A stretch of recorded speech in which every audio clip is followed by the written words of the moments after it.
오늘 저와 여러분에게 하나님께서 은혜 주실 본문 말씀은 신명기 16장 13절로 17절입니다. 너희 타작바람과 포도주의 소출을 수장하기 위해 7일 동안 초막절을 지킬 것이요 절기를 지킬 때에는 너와 네 자녀와 노비와 네 성중에 거한 레위인과 객과 와와 마음과 함께 연락하되 네 하나님 여호와께서 택하신 곳에서 너는 7일 동안 네 하나님 여호와 앞에서 절기를 지키고 네 하나님 여호와께서 네 모든 물산과 네 손을 댄 모든 일에 복 주실 것을 인하여 너는 온전히 즐거워할지니라. 너희 중 모든 남자는 1년 3차 곧 무교절과 77절과 초막절에 네 하나님 여호와의 택하신 곳에서 여호와께 보이되 공수로 여호와께 보이지 말고 각 사람이 네 하나님 여호와의 주신 복을 따라 그 힘대로 물건을 드릴지니라. 아멘. 아멘.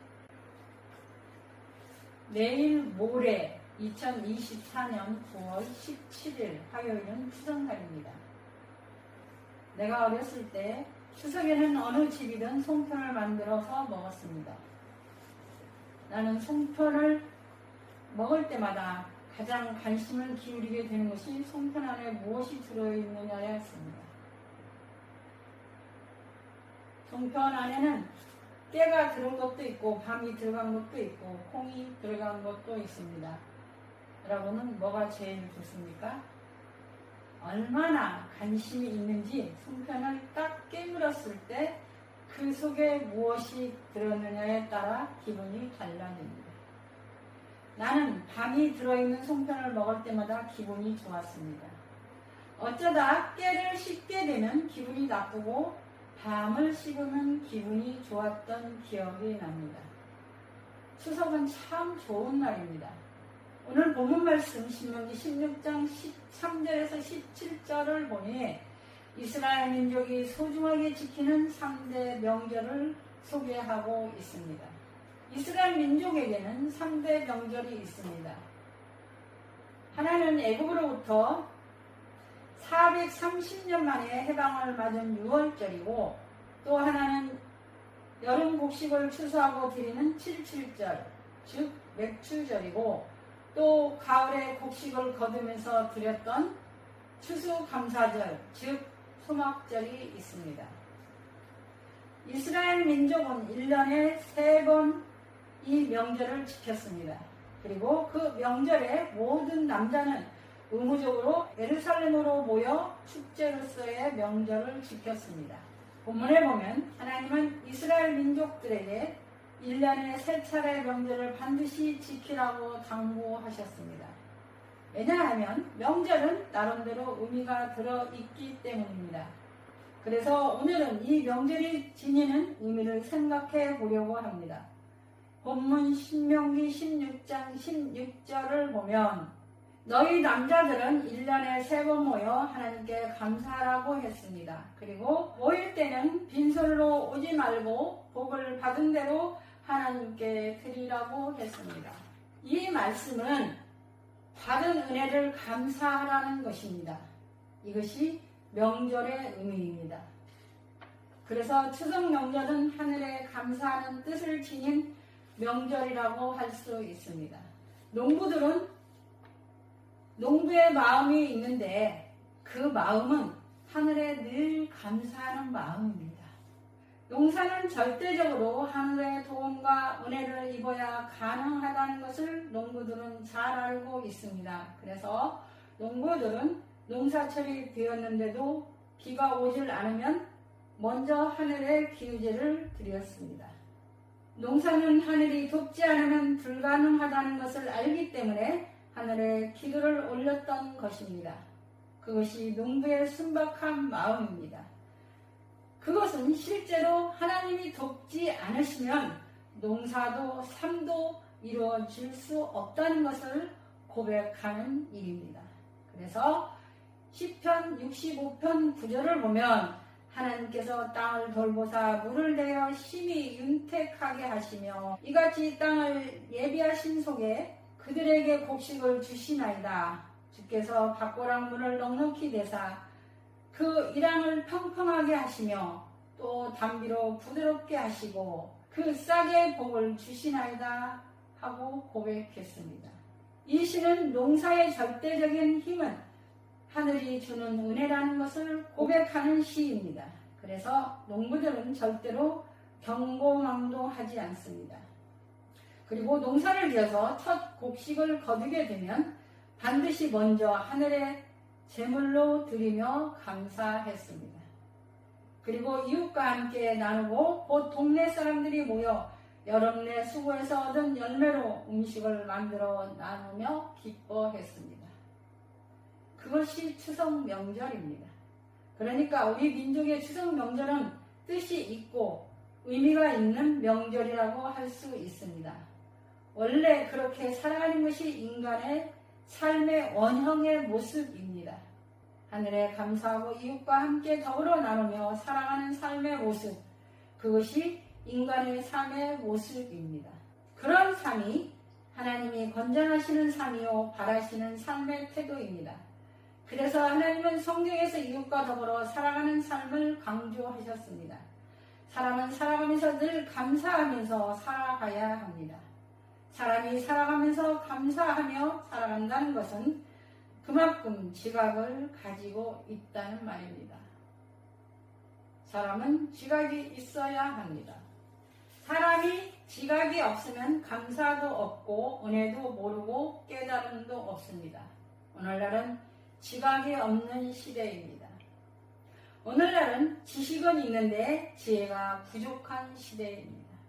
그래서 꾀는 있고 요령은 많은데 덕이 부족한 시대입니다.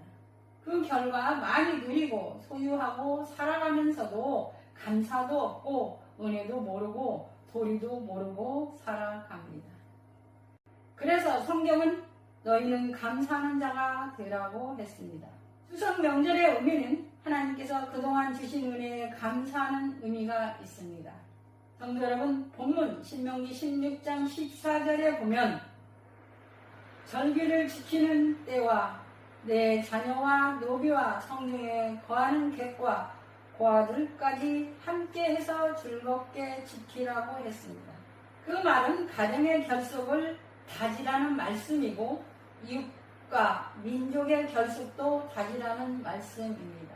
성도 여러분, 하나님께서 이 세상을 향하신 최대 관심이 무엇인지 아십니까?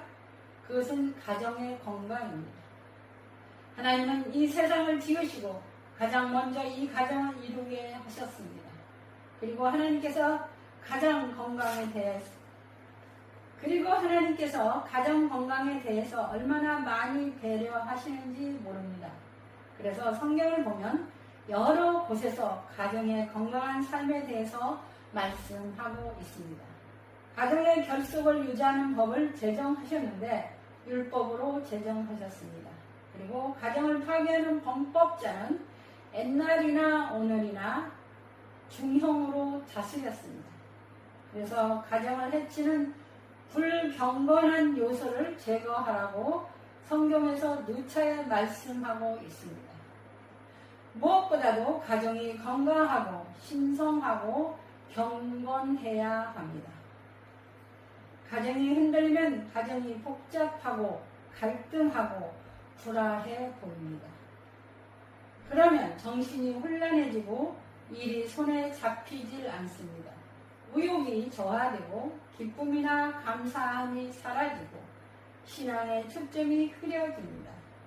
영적 생활에 심대한 영향을 미치게 됩니다. 그래서 가정은 사람의 몸으로 말하자면 심장과 같은 곳입니다. 사람이 심장이 건강하면 온몸이 건강하듯이 가정이 건강하면 살아가다가 문제가 발생하더라도 크게 문제가 되질 않습니다. 그래서 삶의 중심은 가정이라고 말할 수 있습니다. 가정이 안정되고 건강하고 중심 역할을 잘하게 되면 우선 삶이 건강해집니다. 가정이 안정되고 건강하고 중심 역할을 잘하게 되면 신앙이 건강해지며 기쁨과 행복이 주어집니다. 그러면 거기가 천국입니다. 하나님이 바라시는 것이 바로 그 점입니다. 그래서 사람들이 살아가는 삶의 모습을 깊이 들여다보면 하나님이 이 세상의 가정들을 건강하게 유지하게 하시기 위해서 얼마나 깊으신 배려를 하고 계시는지를 알 수가 있습니다. 하나님께서 인간의 최초의 기관은 가정을 두신 것입니다. 하나님께서 명절을 반드시 지키라고 강조하셨습니다. 그 이유는 단순히 좋은 말로 지키라는 것이 아니고 가족 간의 결속을 유지하기 위해서 지키라고 강조하신 것입니다. 명절날은 전국에 흩어져 살던 가족들이 한 곳으로 모이는 날입니다. 아마 명절날이 없으면 온 가족이 함께 모인다는 것이 불가능할지도 모릅니다. 이 명절날은 각지에 흩어져 살던 가족들이 한 곳으로 모여 결속이 느슨하던 가정을 결속시키고 다지는 날입니다. 그래서 가족애를 결속시키는 날이 명절날입니다. 말씀을 마치겠습니다. 하나님이 이스라엘 민족에게 1년에 3차례 명절날에 모이라고 강조하신 것은 모이되 너와 자녀와 객과 고아와 가부들도 다 모여 이 날을 지키라고 했습니다. 그렇게 모여 명절을 보내는 동안 히브리인의 공동체를 형성하고 확인하고 결속하는 계기가 되도록 하신 것이 하나님의 뜻하신 섭리입니다. 명절은 먹고 노는 날, 그 이상의 의미를 가진 날입니다. 사랑하는 소망교회 온 성도 여러분들이여, 저는 여러분 모두가 추석 명절에 하나님께서 주시는 축복을 받아 누리시기를 주님의 이름으로 축원합니다. 기도하겠습니다. 하나님 아버지, 저희들을 참된 추석 명절에 하나님께서 주시는 축복을 받아 누리기를 원합니다. 그렇게 하기 위해서 저희들의 가정을 잘 지키고 하나님 보시기에 참된 성도들이 되게 하옵소서. 우리 주님 예수 그리스도의 이름으로 간절히 기도하옵나이다. 아멘.